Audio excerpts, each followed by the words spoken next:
पाकिस्तान तहरीक इंसाफ की जो एहतजाज या जलसे की तैयारी है उस पर भी हम बात करेंगे, लेकिन सबसे पहले हम बात कर लेते हैं राना सनाउल्लाह साहब की, जो ये कह रहे हैं कि जमहूरियत में डायलॉग से मसाइल हल होते हैं। ठीक है, डायलॉग से मसाइल हल होने थे, मुज़ाकरात की मेज़ पे हमने देखा कि हुकूमत भी आ गई, पाकिस्तान तहरीक इंसाफ भी आ गई, लेकिन फिर उन्होंने कहा कि ना तो बानी को हमने कोई ऑफ़र दी है, ना कोई डील, ना रिहाई और ना केसेस ख़त्म करने की बात हुई है। अगर कुछ भी ऑफर नहीं करना था या कुछ भी डील नहीं होनी थी, तो फिर उन मुज़ाकरात का मकसद क्या था?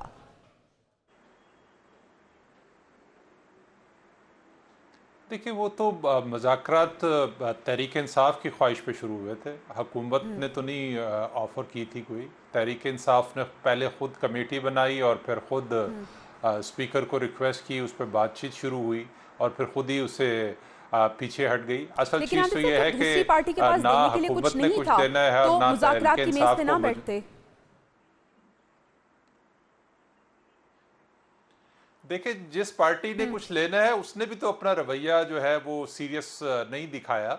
अगर आपने बातचीत का अमल शुरू किया था, किसी भी वजह से शुरू किया था कि आपके एक तरफ बैकडोर बातचीत चल रही थी और दूसरी आप हुकूमत के साथ फ्रंट के ऊपर बातचीत कर रहे थे और आपका ख्याल था कि शायद पीछे से कुछ मिल जाए और आपका बयानिया भी डिस्टर्ब ना हो कि आपने कोई डील किया और आप हुकूमत के साथ बातचीत के जरिए जो है मामलात को हल कर लेंगे, ऐसा जो है वो कुछ नहीं होगा। जो तहरीक इंसाफ है उसने अपनी तरफ से तो सब कुछ करके देख लिया, उसने एहतजाज भी कर लिया। अब उनकी जो आखिरी उम्मीद थी, 1 महीना गुजर गया, अमेरिका से कोई कॉल भी नहीं आई उनके लिए। तो तहरीक इंसाफ को बेसिकली ज़रूरत तो इस चीज़ की है कि अपना रवैया दुरुस्त करे। अगर तो उन्होंने बातचीत करनी है और उनको इस चीज़ का इंतज़ार है कि इस्टेब्लिशमेंट की तरफ से कोई उनको रिलीफ मिले, तो उसके लिए वो जो कुछ कर रहे हैं वो उससे वो नहीं करना चाहिए उनको।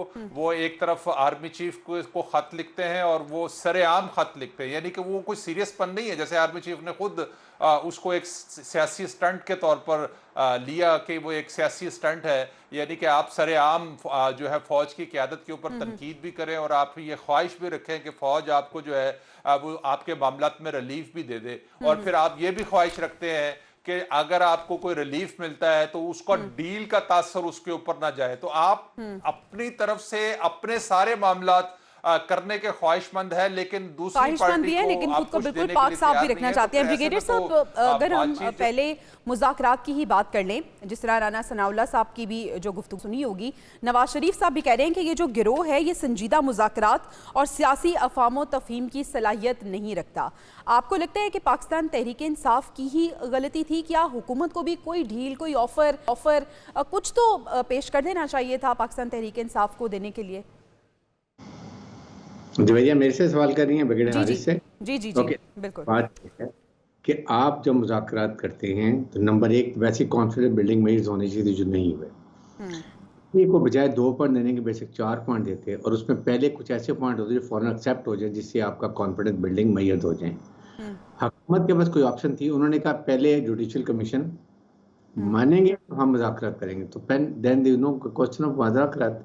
मुज़ाकरात तो वो होते हैं, बैठते हैं टेबल पर क्रॉस पर, बात करते हैं, एक दूसरे को नुक्ता नज़र समझते हैं, फिर आप उसके बाद 2-3 दिन के बाद दोबारा बैठते हैं और आपको डिसीजन आ जाता है कि ये 2 पॉइंट हमने एक्सेप्ट कर लिए, ये 2 पॉइंट ये कोर्ट पे चल रहे हैं, इसके लिए आप कोर्ट का, बट वी विल ट्राई कि आपको प्रोसिक्यूटर को कहेंगे कि जल्दी केसेस को करें। That's the way.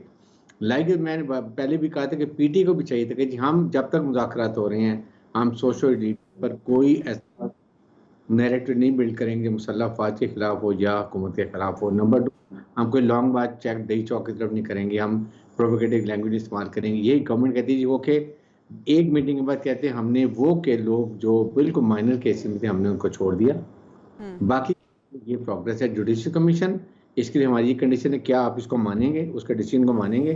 हुकूमत जिसको डेल जज करे, क्या आप मानेंगे?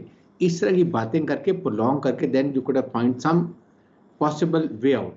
और जिस तरीके से अभी चीफ आर्मी स्टाफ की बात की जा रही है, this is no way, they want to ridicule फौज नहीं करेगी। एस्टेब्लिशमेंट फौज अपने सिक्योरिटी इश्यूज के बहुत इन्वॉल्व है।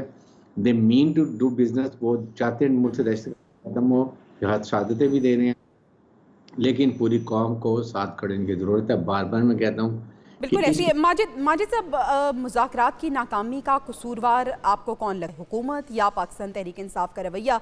अब हम देख रहे हैं कि वो ख़त भी लिख रहे हैं, एस्टेब्लिशमेंट से बात करने की कोशिश भी कर रहे हैं, लेकिन हुकूमत से मुज़ाकरात का बायकॉट कर दिया उन्होंने। कसूरवार कौन?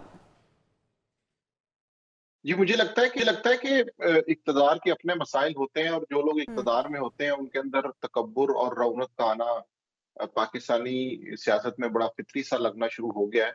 तो इसलिए अगर हुकूमत के कुछ लोग मुफ़ाहमत चाहते भी थे, तो कुछ ऐसे भी गिरोह मौजूद थे कि जिन्होंने उसे नाकाम बनाने में अपना किरदार अदा किया। ये बात दुरुस्त है कि तहरीक इंसाफ की जानिब से भी मसाइल का सामना मौजूद रहा। लेकिन हुकूमत अगर उस चीज़ को एग्ज़ीक्यूट करना चाहती, या उन लोगों को रिलीफ देना चाहती और इस मसले का हल निकालना चाहती, तो गवर्नमेंट के पास, रियासत के पास ऑफर करने को बहुत कुछ होता है। चूँकि वो एक ड्राइविंग सीट पे होते हैं, मुल्क चला रहे होते हैं, फैसला साज़ी में उनका अहम किरदार होता है, पार्लियामेंट के अंदर उनकी अक्सरियत होती है। लेकिन अगर वहाँ से इस चीज़ के ऊपर एक कंसेंसस पाया जाए, या लोग इस चीज़ पे मुत्तफ़िक हो गए, आपने ऑपोज़िशन से अपने पुराने बदले लेने हैं, या ऑपोज़िशन को आपने कॉर्नर करना है, चूँकि एस्टेब्लिशमेंट आपके साथ है, इसलिए अब आपने फ्रंट फुट पे खेलना है, तो मेरा ख्याल है उससे मसाइल में कमी की बजाय इज़ाफ़ा देखने में आता है, क्योंकि मामला तो फिर वही रहेगा कि 8 फरवरी को जो कुछ हुआ, उस वक़्त सिक्योरिटी सिचुएशन क्या थी, उसके बावजूद मैंडेट के हवाले से जो सवालिया निशानात सामने आए,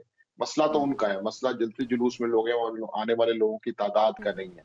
वो मामला तो जूँ का तू रहेगा कि 8 फरवरी को जो इलेक्शन की शफ़ाफ़ियत पे संजीदा सवालिया निशानात उठे हैं, जब तक उनका जवाब नहीं आएगा तो ये चीज़ें इस तरह चलती रहेंगी।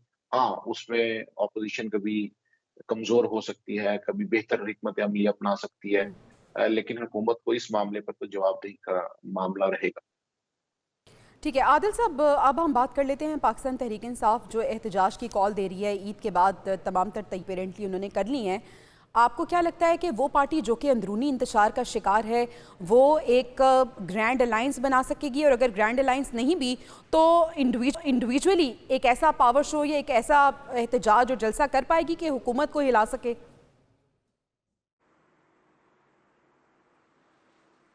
देखिए, ग्रैंड अलायंस में जो अपर हैंड है वो अब मौलाना को मिलेगा। मौलाना समझेंगे कि चीज़ें, बयानियाँ और तहरीक की कमांड उनके हाथ में है, तो फिर तो ये कोई अलायंस फितरी अलायंस के तौर पे शायद हो जाए, क्योंकि मौलाना भी इस वक्त एंटी इस्टेब्लिशमेंट हैं और तहरीक इंसाफ का बयानिया भी जो है वो एंटी इस्टेब्लिशमेंट है। तो इस एक चीज़ के ऊपर शायद कोई मूवमेंट कोई हो सके कि आप इस्टेब्लिशमेंट के ख़िलाफ़ कोई नैरेटिव बिल्ड करें और आप सड़कों पर निकल आएँ, क्योंकि मौलाना के पास भी स्ट्रीट पावर है, तहरीक इंसाफ के पास भी स्ट्रीट पावर है।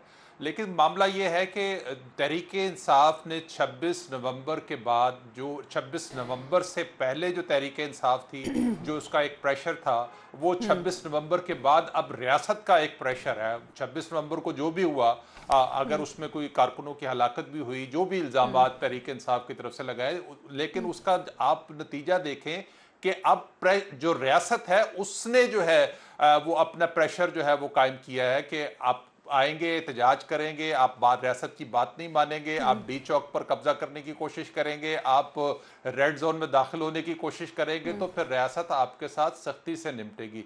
तो आने वाले दिनों में अभी देखते हैं कि मौलाना नवाज शरीफ साहब ने भी इस हवाले से इंडिया दे दिया। और आज की डेवलपमेंट आदिल साहब ये भी रही कि 26 नवंबर के एहतजाज में जो गिरफ्तार 120 से जायद पीटीआई वर्कर्स थे, उनकी जमानतें भी मंजूर हुई हैं।